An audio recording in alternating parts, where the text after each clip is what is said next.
இந்த இந்த ஷார்ட்ஸ் வந்து பார்த்தீங்கன்னா நம்ம வந்து ரியாக்ஷன் கோஷன்ட் பற்றி நம்ம படிக்க போகிறோம் ஓகேவா. QUOTIENT okay. ரியாக்ஷன் கோஷன்ட் வந்து படிக்க போகிறோம். அந்த ரியாக்ஷன் கோஷன்ட் என்னன்னு பார்த்தீங்கன்னா ஒரு ஒரு ரியாக்ஷன் வந்து பார்த்தீங்கன்னா ஈக்குலிபிரியத்தை வந்து அட்டைன் ஆயிடுச்சா இல்லையான்னு கண்டுபிடிக்கிறது வந்து பார்த்தீங்கன்னா கோஷன்ட் ரியாக்ஷன் கோஷன் வந்து நமக்கு வந்து யூஸ்ஃபுல்லாக வந்து இருக்கும். அந்த ரியாக்ஷன் கோஷன் நம்ம என்ன சொல்லுவோம் பார்த்தீங்கன்னா QC வந்து நம்ம வந்து கால்குலேட் பண்ணுவோம் ஓகேவா. அப்போ இங்கே வந்து பார்த்தீங்கன்னா ஒரு கான்சன்ட்ரேஷன் வந்து கொடுத்துருக்காங்க. ஏவோட கான்சன்ட்ரேஷன், பியோட கான்சன்ட்ரேஷன், சியோட கான்சன்ட்ரேஷன். இந்த கான்சன்ட்ரேஷனை யூஸ் பண்ணி நீங்கள் வந்து கால்குலேட் பண்ணும்போது அது ஈக்குலிபிரியம் கான்ஸ்டன்ட் வந்து ஈக்குவலாக இருந்துச்சு அப்படின்னா அந்த ரியாக்ஷன் வந்து ஈக்குலிபிரியம் வந்து அட்டைன் ஆயிடுச்சுன்னு அர்த்தம் ஓகே. இங்கே வந்து பார்த்தீங்கன்னா ஏதோ ஒரு டைம் வந்து கொடுத்துருக்காங்க. அட் த கிவன் டைம் ஏதோ ஒரு டைமில் ஒரு ரியாக்டன் ப்ராடக்டோட கான்சன்ட்ரேஷன் வந்து நம்ம கொடுத்துருக்காங்க. அதை வச்சு நம்ம என்ன பண்ண போறோம்னா ஒரு கான்ஸ்டன்ட் வந்து நமக்கு கண்டுபிடிக்க போகிறோம். அந்த இது வந்து பார்த்தீங்கன்னா ஈக்குலிபிரியம் கான்ஸ்டன்ட் ஈக்குவலாக இருந்துச்சுன்னா அப்போ ரியாக்ஷன் வந்து ஈக்குலிபிரியம் வந்து அட்டைன் ஆயிடுச்சுன்னு அர்த்தம். அப்படி அதை விட அதிகமாகவோ இல்லை கம்மியாகவோ இருந்துச்சு அப்படின்னா ஈக்குலிபிரியத்தை வந்து அட்டைன் ஆகலைன்னு அர்த்தம்.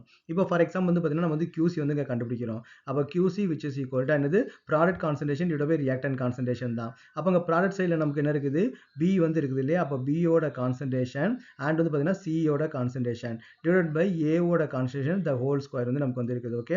அப்போ அதில் வேல்யூலாம் நீங்கள் சப்ஸ்டிட் பண்ணுங்க. ABC எல்லாமே ஈக்குவலாக தான் இருக்குது. 3 × 10⁻⁴.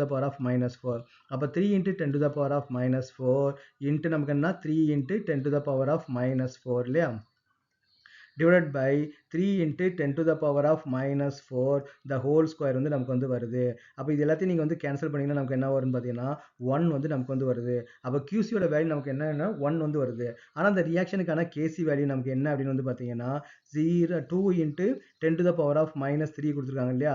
அப்போ வாட் இஸ் தட் வேல்யூ 0.002ன்னு வந்து அர்த்தம். அப்போ நமக்கு என்ன இருக்குது, KC வந்து நமக்கு வந்து கம்மியாக வந்து இருக்குது இல்லையா. KC வந்து நமக்கு அதிகமாக இருக்குது, KC வந்து கம்மியாக இருக்குது, QC வந்து நமக்கு அதிகமாக இருக்குது. அப்போ என்ன அர்த்தம்னு பார்த்தீங்கன்னா அந்த ரியாக்ஷன் வந்து கேசியை தாண்டி போயிடுச்சு. அப்போ மறுபடியும் நம்ம வந்து கேசி அட்டைன் ஆகணும் அப்படின்றதுக்காக நமக்கு வந்து பேக்வர்ட் டைரக்ஷன் வந்து இந்த ரியாக்ஷன் வந்து நடந்துட்டு இருக்குதுன்னு அர்த்தம் ஓகேவா.